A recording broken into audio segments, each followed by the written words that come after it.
dengar baik-baik. Yang kesukaannya ialah Taurat Tuhan, dan yang merenungkan Taurat itu siang dan malam. Kalau nggak suka, nggak akan merenungkan. Nggak mungkin merenungkan firman Tuhan. Suka aja enggak.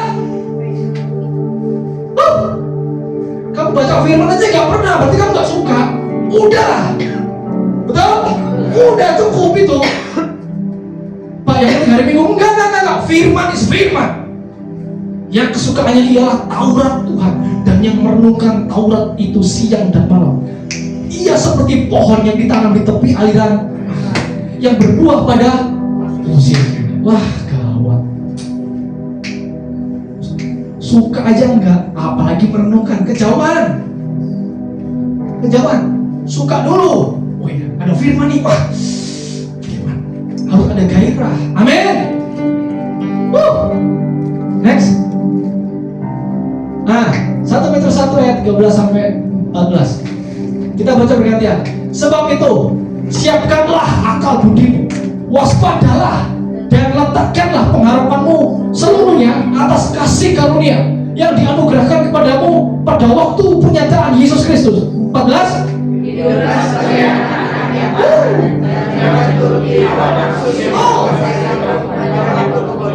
Oh my God, lihat nih. Sebab itu siapkanlah. Nomor 2, waspadalah. Nomor 3, letakkanlah. So ini saudara, lihat nih. Sebab itu siapkanlah akal budimu, waspadalah dan letakkanlah pengharapanmu seluruhnya. So ini kayak seperti Amsal tadi. Janganlah berjalan dengan pengertianmu sendiri. Betul? Akuilah ia dalam segala lakumu. Itu segala. Letakkanlah, siapkan. Itu harus ada gini. Harus ada yang namanya kesadaran diri. Apa? Kesadaran diri. Tuhan, nggak bisa nih. Aku nggak mau hidupku di situ-situ terus. Harus gitu, saudara. Harus gitu. Tuhan, aku lama sudah melakukan ini. Ini hal-hal yang nggak berkenan. Aku nggak mau nih.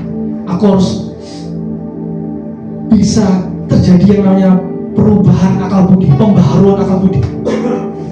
Jadi yang dibedakan bukan baik dan jahat, tapi levelnya baik, berkenan, dan yang sempurna. Kalau level perbandingannya cuma baik dan jahat, ya berarti kita masih di situ-situ aja Kristennya. Saudara dan saya nggak akan bertumbuh kemana-mana. Betul? Ruwet, saudara, repot. Nah, saya bersyukur pengertian malam hari ini, firman hari ini, itu bisa tersampaikan buat saudara dan saya semua. Amin? Supaya gitu, saudara. Supaya ini, lihat baik-baik. Supaya ini, saudara pulang dari tempat ini, saudara bisa berbeda dari teman-teman seiman saudara. Amin.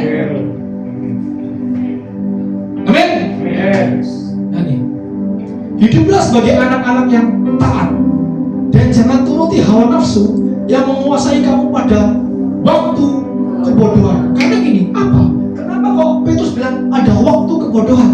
Karena gini, ada waktu-waktu di mana kita lemah, lesu, letih, dan beban berat. Benar gak? Ada masalah pergumulan ini. So ini,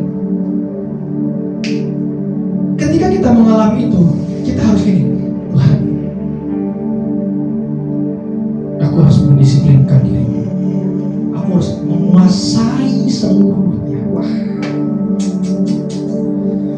itu harus keluar dari mulut saudara. Deklarasikan saat berdoa, Tuhan, aku lemah, aku ada masalah, aku ada pergumulan, tapi Tuhan, aku tidak mau waktu kebodohan menguasai aku. Amin. Kalau saudara dan saya tiba ada di waktu kebodohan, pasti jatuh. Pasti. Aduh Tuhan, Paulus itu udah tulis di awal, larilah begitu berubah. Lari. Bodoh amat, lari. Ada masalah, ada berkat, gak ada berkat, lari. Tuhan, aku di sini bukan datang untuk berkat, tapi aku menggenapi panggilan dan pilihanmu semakin teguh. Amin. Boleh tolong satu orang dibacakan dong dengan suara yang kuat, Mazmur 90 ayat 12. Mazmur 90 ayat 12. Satu orang dengan suara yang kencang.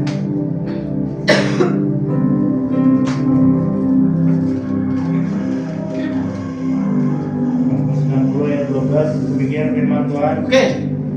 Ajarlah kami menghitung hari-hari kami sedemikian hingga kami beroleh hati yang bijaksana.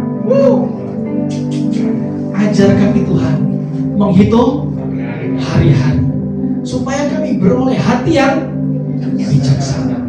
Ada kata ajar kami Tuhan menghitung hari-hari. Kenapa ayat itu ditulis menghitung hari-hari? Karena itu berbicara tentang waktu. Ada waktu bangkit, ada waktu kamu jatuh. Tapi gini, poinnya adalah gini, kuasailah dirimu seluruhnya. Amin. Makanya kita perlu Tuhan ajar kami menghitung hari ini supaya kami dapat memiliki hati yang bijaksana, bisa membedakan mana yang baik, yang berkenan, dan yang sempurna. Amin. Next.